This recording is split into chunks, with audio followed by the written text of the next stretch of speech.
মহাসড়া গ্রাম পঞ্চায়েতের আমি প্রধান। আমাদের রাত্রে গত রাতে সোনারায় এলাকার কোন এলাকা? চন্দ্রদ্বীপ তেলি সোনারায়। আচ্ছা, সোনারায় এলাকার চন্দ্রদ্বীপ তেলি এবং সীতারাম কৈরি দুজনের বাড়িতে রাত্রে চুরি হয়েছে প্রায় 2:30 2:30টার ভিতরে। চন্দ্রদ্বীপ তেলির বাড়ি থেকে 2টা হালের বলদ দিয়েছে আর সীতারাম কৈরির বাড়িতে একটা ঢেকি বাচ্চা।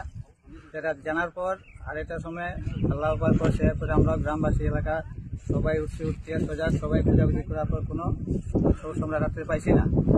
এরপরে ভোর যখন হয়েছে আমরা গরুর বাজার দেখতে দেখতে দেখছি গ্রিন রোডের নিচে যখন গেছে ফেন্সিং এর সাইডে। এরপরে এই বাজার দেখতে দেখতে আমরা ফেন্সিং পর্যন্ত গেছে পোলাপান। এখানে গিয়া দেখে যে তার কাটা আছে পুরা 3 ফুট থেকে 3.5 ফুট পাশ। এরপরে বিএসএফ আইসে